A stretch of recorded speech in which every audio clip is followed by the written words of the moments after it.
The mortise and tenon joint under my left hand was tight enough to sing when I tapped it, but the bright red notice stapled to the lowest ladder rung made every clean line above it feel temporary. Late afternoon sunlight moved through the white oak canopy in broken gold. The finished treehouse sat 12 feet above Alyssa Moore's backyard, framed in white oak and Douglas fir, with cedar shingles, guarded railings, and the string lights looped beneath the roof. My waxed canvas tool roll lay open in the grass beside a Japanese pull saw. 2 framing chisels, a wooden mallet, and the brass torpedo level I trusted more than most people. Lily was arranging hardwood pegs by size near my boot. Her pink floral dress had collected enough sawdust to look patterned twice. "Small, medium, giant," she announced. "There are no giant pegs." She held up the longest one. "Then explain this." Alyssa laughed from the other side of the ladder. She wore a light floral sundress under a thin cardigan, one hand resting on the heavy ladder hardware I had installed that morning. The laugh stopped when she saw the notice. Glenwood Homeowners Association. Stop work, violation review pending. Her thumbnail found the edge of her index finger. I heard the paper scrape beneath the staple. I heard a cicada start up near the fence. What I did not hear was Lily asking whether the lights could be purple for Halloween. Alyssa crouched and read the notice twice. Arthur Wallace. The name was enough. Wallace had been president of the HOA for 9 years, controlled the architectural review calendar, and treated the lien process like a personal collection agency. He had spent the past year pressuring homeowners to use a landscaping company owned by his brother-in-law. Alyssa had refused after the company quoted almost twice the market rate to repair her drainage beds. The treehouse gave him a new pressure point.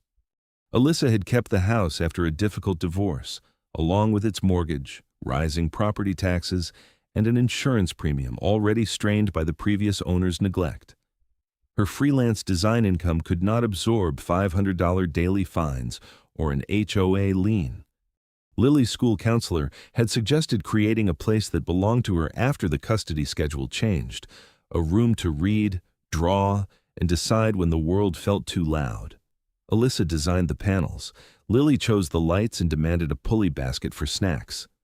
I rented the carriage house as my workshop. Losing it would interrupt 3 active framing contracts. My name was also on the municipal contractor record. I had removed the former owner's rotted fort and rebuilt under a written agreement, so public safety and my license kept me involved before anything personal did. Lily looked from the notice to us. "Is the treehouse in trouble?" "The paperwork is confused," Alyssa said. "Paper gets confused?" "More often than adults admit," I told her. She considered that, then returned to sorting pegs. I removed the notice without tearing it, photographed the staple positions, and slid the page into a clean sleeve from my tool roll. Alyssa watched me. What happens now? My first instinct was already 3 steps ahead. Call the inspector, pull the permit history, freeze the work, and build a response before Wallace could set the next meeting. That instinct had protected clients before. It had also made people feel as though I had replaced them inside their own problem. "I can document the site and request the HOA file," I said, "or we can stop here while you call your insurer first. Which do you want?" Her thumb eased away from her finger. "Document first. I want the insurer copied on anything formal." "Good." Lily held up a peg. "Can I document this?" "You can put it in the medium pile. It is clearly giant." Alyssa's smile returned for half a second. The porch light on the back of the house clicked on as the sun lowered. I rolled the chisels into their sleeves, tied the leather strap around the waxed canvas, and looked up at the structure we had spent 3 weekends finishing. "You measure twice so you don't have to force the fit. My grandfather used to say whenever an apprentice reached for a larger mallet instead of checking the joint, Wallace had brought a hammer to a question of measurement. We would measure everything." The following morning, I met Alyssa at her kitchen table with the original contractor agreement, her HOA submission receipt, my liability certificate, and a 1-page incident log. Black coffee steamed beside my elbow. Her Earl Grey sat near her laptop with 2 splashes of oat milk. "You made this?" she asked. "You own tea bags." You remembered the oat milk. It was aggressively labeled. She had written Alyssa's across the carton in block letters after Lily used it in cereal. Nora Bell, Alyssa's neighbor and a former HOA secretary, joined by video. He'll call the submission incomplete, Nora warned. His brother-in-law's company circles every project he can label non-compliant. Alyssa opened the portal receipt. They accepted the drawings. Not approval, I said, but proof of notice. I turned my screen toward her. There's one thing I need to disclose. Yesterday, before you came outside, I had already texted David Chen at the city inspection office. I asked whether a tree-supported platform of this size required a permit or an exemption. I did not authorize a visit, but I should have asked you before sending the address. Alyssa folded her hands around the mug. The ceramic clicked against her ring. I need to know before anyone contacts the city about my house, she said. My ex used to call banks, contractors, even Lily's school, and explain what was best before I knew there was a conversation. I understand. No, you understand construction? This is different. The old defense rose to my tongue. I had only asked a classification question. I had not changed anything. I had been trying to protect the deadline. I left it there. You're right. I said, do you want me to withdraw the request? Or do you want to review a written engagement before we ask for a site visit? Alyssa studied me long enough that the refrigerator motor switched off. Written engagement, she said, and I see every message. I opened a blank page instead of the response draft I had prepared. Together, we wrote the scope. I would inspect and document the structure as contractor.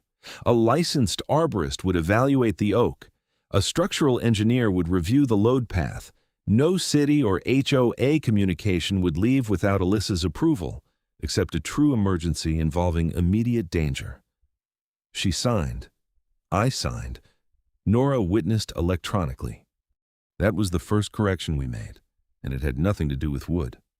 During the second week, Marcus Hale arrived with an arborist probe, climbing harness, resistograph, and the patience of a man accustomed to people asking whether a healthy tree could just be trimmed a little more. Dana Ortiz, a licensed structural engineer, came an hour later carrying a laser level, tablet, and a folder of stamped connection schedules from similar builds. The 12-foot platform used 2 Treehouse attachment bolts and an independent post frame beyond the critical root zone. Slotted brackets allowed the oak to move. The ladder, gate, and rail spacing were designed for a child. Marcus tested the trunk. No decay at attachment height. Roots and crown look good. Dana checked the fasteners against my drawings while I set out the torque wrench and brass level. Alyssa photographed every reading. Lily sat on the patio with Nora, labeling bags of hardwood pegs. Do not let her label anything giant, I called. It's already a recognized category, Nora replied. Dana found the first real problem at the east rail. A dynamic bracket had the correct load rating, but only 3/8 of an inch of travel remaining. The oak would need more seasonal movement than that. Alyssa looked at me. Is it unsafe? Not today, Dana said. But Gideon needs to shift the slot plate and add a spacer before final sign-off. I took the correction without defending the work. I'll issue the revised detail by tonight. Alyssa's thumb pressed once against her finger.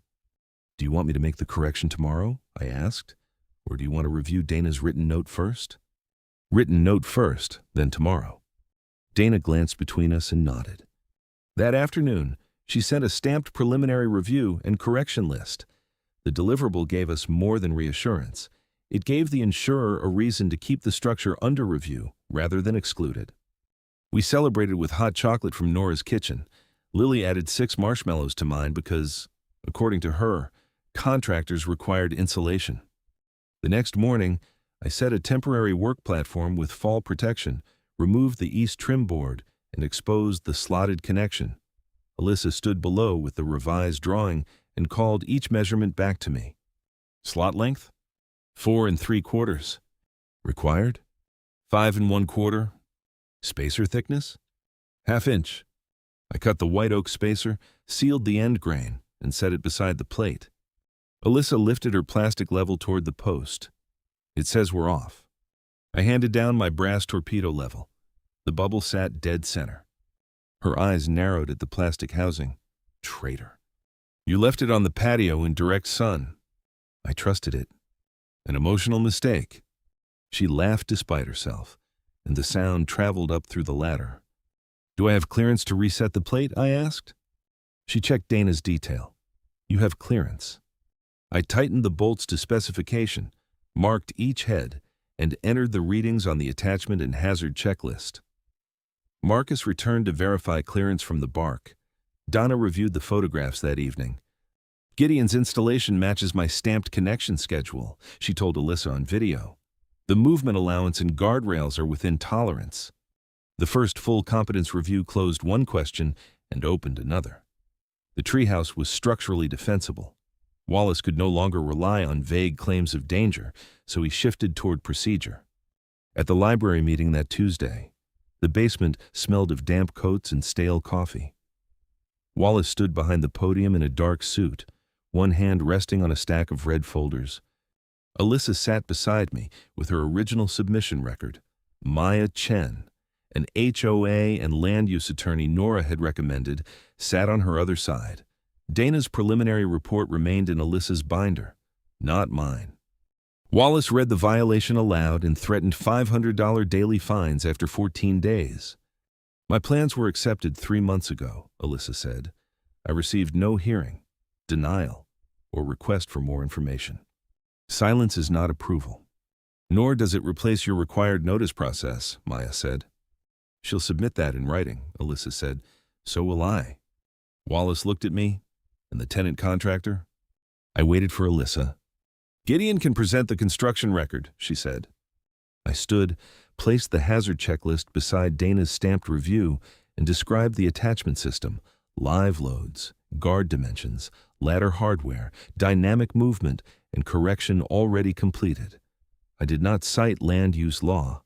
I did not tell the board what it could enforce. Wallace tapped the red folder. A safe violation remains a violation.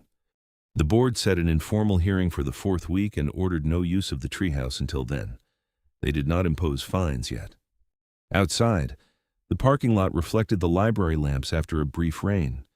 Alyssa's heel slipped on the painted curb. I steadied her elbow, released it as soon as she found balance, and moved the document box to my other hand. You waited for me to call on you, she said. That was the agreement. A small pause opened between us. Thank you. The carriage house workshop became our review room during the 3rd week. Under the warm drafting lamp, Dana's calculations lay beside railing schematics, TAB specifications, and the city's written classification of the structure as permitted play equipment subject to safety inspection. Alyssa turned my rough field sketch into a clean section, drawing with a legend a board member could understand in 10 seconds. You made it look expensive, I said. I made it readable. After she entered the same guardrail dimension twice, I moved the keyboard aside. Tea, soup, or 15 more minutes. Soup, you're learning. I heated tomato soup and angled the space heater toward her stool. While I cut bread, she replaced the frayed wrapping on a chisel handle. Your tool looked cold, she said. Outside, Lily sent a stuffed rabbit and a note demanding a snack permit up the pulley basket. Alyssa read the note and smiled. This is why we're fighting. It was not a speech, it was a next step. We finished the drawing and sent it to Dana for peer review. David Chen conducted the first municipal inspection at the end of the 3rd week. He arrived through the front gate with a scheduled appointment, an inspection number, and no favors owed to anyone. He measured ladder rise, rail openings, landing clearance, and the distance between the platform and the trunk. Dana attended to answer engineering questions. Marcus supplied the arborist letter. I demonstrated the dynamic brackets and handed over the Torku record.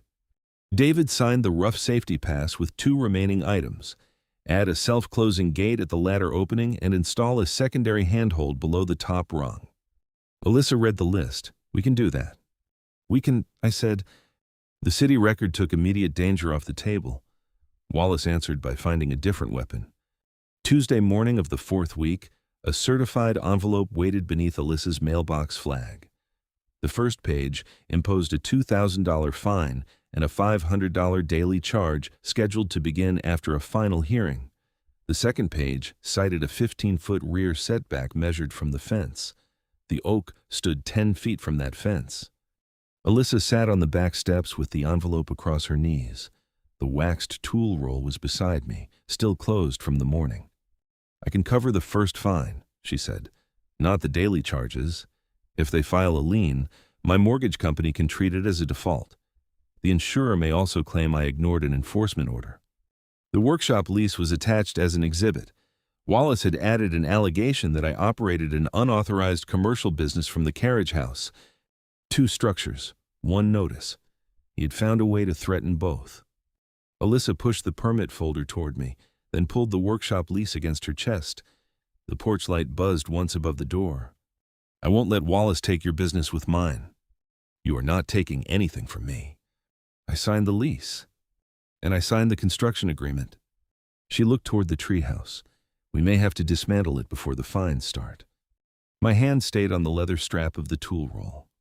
Do you want Maya to challenge the notice, I asked, or do you want time to request an informal records conference first? Alyssa wiped her thumb across the envelope edge. Maya challenges it. I want the records preserved before Wallace can clean the file. I opened the tool roll, not because I needed a chisel, but because the inside pocket held the document sleeve from the first notice. I added the certified envelope and logged the time. Maya issued a preservation demand covering the architectural review file, communications with Wallace Landscaping, prior setback exemptions, board votes, and the authority for Wallace's commercial use allegation. She also requested a temporary pause on fines until the hearing. Wallace refused the pause. The insurer granted Alyssa a short extension only because Dana's review and David's inspection showed the structure was not an immediate hazard. My liability carrier reserved rights, but did not cancel coverage. That was the real threat, not a red sticker, but a clock connected to her home and my business. During the 5th week, licensed surveyor Teresa Ruiz compared the fence, deed, recorded plat, and utility corridor. The fence is the lot line, she said. The easement does not move ownership. A 1996 recorded amendment, however, measured HOA, setbacks from the plat's buildable area boundary, and excluded tree-supported play equipment that did not obstruct utility access. The oak stood at the corridor edge without blocking the stormwater route. The amendment did not approve the treehouse. It proved Wallace had measured from the wrong line. Maya found the second clue in the HOA archive. 3 play structures had received written exemptions over the past 6 years. 2 belonged to homeowners who used Wallace Landscaping. The 3rd had been approved before Wallace became president. Nora supplied minutes from her year as secretary showing that Wallace had redirected architectural applications through his brother-in-law's company for pre-compliance consultation. Alyssa built a selective enforcement matrix on her laptop. Her design skills turned dates, addresses, vendors, notices, and board outcomes into a clear visual record. I misread her first sketch. City skyline? I asked. She stared at me. It is a decision tree. In my defense, your arrows are architecturally ambitious. It is disturbing that people pay you to interpret drawings. The joke released just enough pressure for us to continue. Maya added the matrix to the hearing binder. I added only the construction sections, inspection record, and measured distances. Teresa signed the survey. Donna signed the structural review. Marcus confirmed the oak remained healthy. Every person stayed inside their own field. Wallace escalated again in the 6th week. He sent a letter to Alyssa's mortgage servicer stating that unresolved violations might impair collateral. He also notified the zoning desk that the carriage house contained commercial equipment. The mortgage servicer asked for a response within 10 days. My insurer scheduled a site review of the workshop. For the first time, Alyssa asked me to stop. We stood inside the carriage house while rain struck the metal gutter outside. She held the mortgage letter in one hand and my lease in the other. Pack the portable tools, she said. Move your active job somewhere else until this is over. You want me gone? I want your business safe. The question I had been avoiding stood between us. Did she trust me enough to let me stay when leaving looked easier? My first answer formed like a brace. I could handle the insurer. I could relocate the timber. I could keep Wallace away from her. I did not say any of it. Do you want me to suspend workshop operations? I asked. Or do you want to review the zoning classification and insurance inspection before deciding? Alyssa shut her eyes for a moment. Rainwater ticked through the downspout. Review first, she said. No promises about staying. Fair. The recorded occupancy file already listed the carriage house as a workshop. The insurer confirmed fire separation, dust collection, tool storage, and coverage. Wallace's complaint produced an inspection, not a closure. I moved nothing until Alyssa approved the response. When zoning closed the complaint, Nora brought pastries and Lily made her stuffed rabbit sit on Wallace's letter. Consequences, she explained. By the 7th week, the self-closing gate and secondary handhold were complete. David returned for final inspection. Dana checked the revised connection readings. Marcus examined the bark clearance after several windy days. The temperature had dropped enough that our breath showed in the morning air. Alyssa stood beneath the ladder with a clipboard and called out the final tolerances. East slot travel? 1 1/8 inches available. Rail opening? 3 7/8. Gate closure? I released it. The gate clicked shut and latched. Donna ran her finger along the white oak joint, then looked at David. Gideon's installation remains within my stamped connection schedule, she said. The platform can move with the tree without transferring load into the trunk. David signed the final safety certificate. Lily was allowed up for the first time that afternoon. She climbed slowly, one hand on each new grip, with Alyssa directly behind her. At the top, she looked through the branches toward the roofs. It feels like the whole neighborhood is quieter, she said. Alyssa rested one hand on the railing. Her thumbnail did not move toward her finger. We celebrated with Coco in the treehouse. Nora complained that the pulley basket had delivered her cup at an angle that violated beverage code. The practical victory lasted until Maya called. Wallace had scheduled the final HOA hearing for the following Thursday. He planned to offer a demolition waiver in exchange for removing the treehouse and releasing all claims. The structure was safe. The home was still at risk. We spent the last week preparing in Maya's office. The board exhibit binder contained Alyssa's original submission receipt, the HOA's failure to schedule a timely review, Teresa's survey, the recorded 1996 amendment, Dana's report, David's certificate, Marcus's arborist letter, the 3 prior exemptions, Wallace Landscaping Communications, the mortgage letter, and the workshop complaint closure. Maya drafted the legal argument. I built a construction index with photographs and measurements. Alyssa wrote her own statement.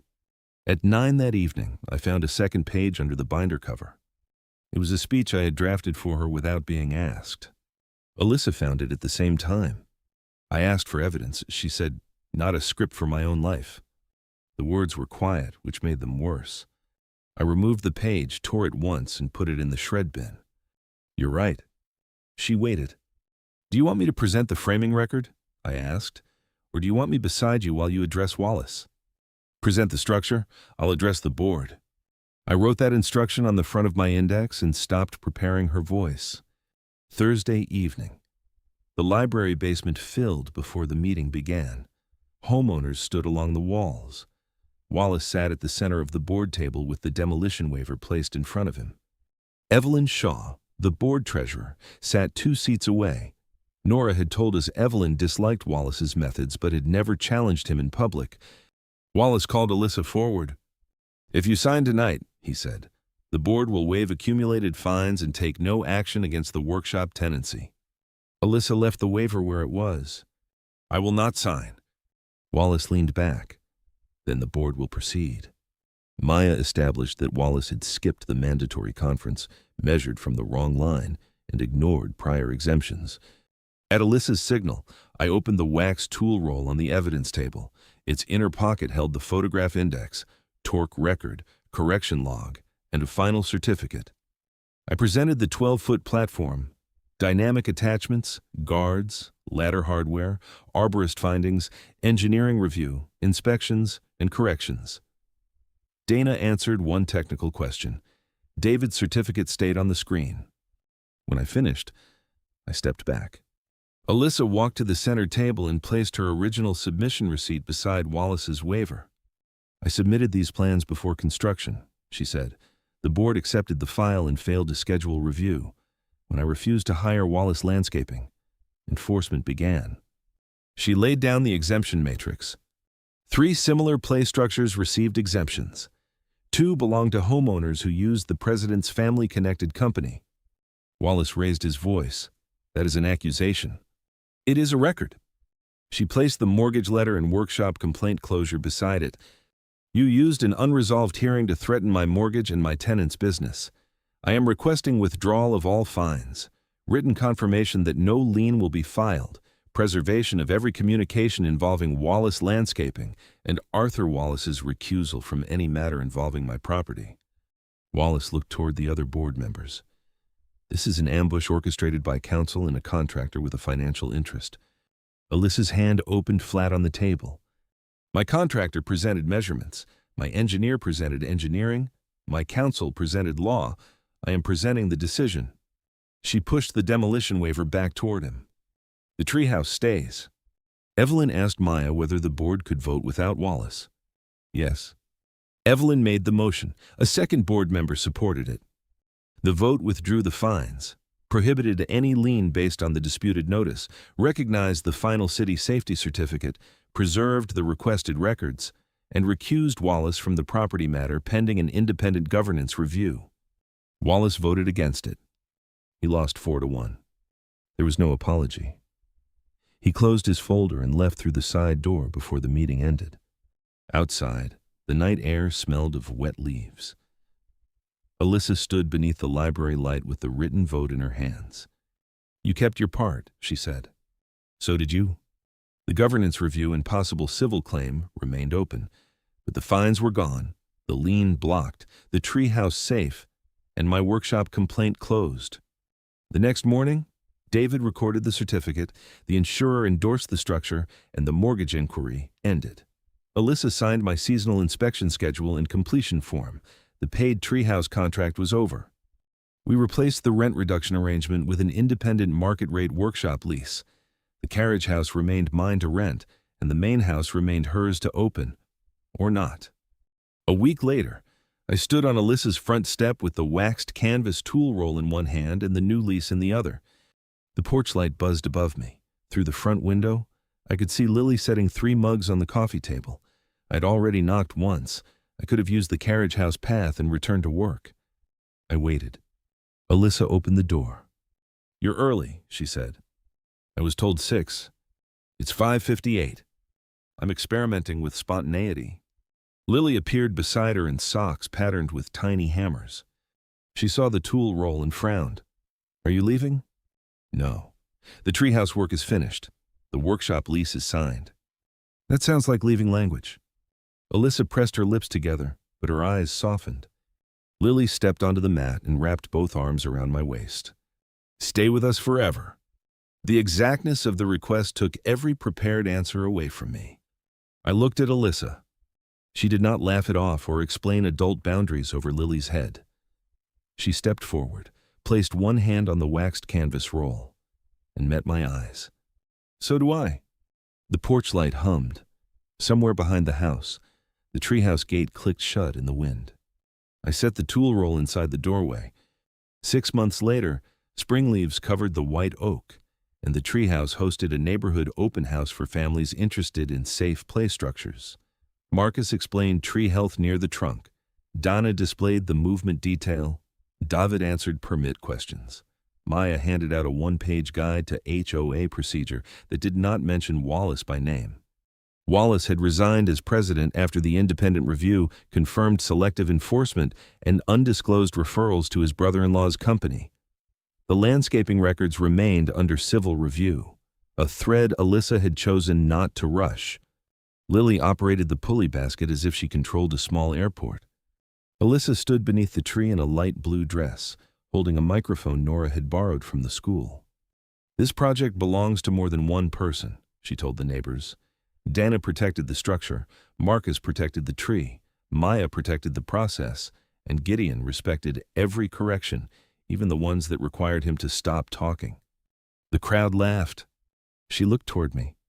He is my partner, she said.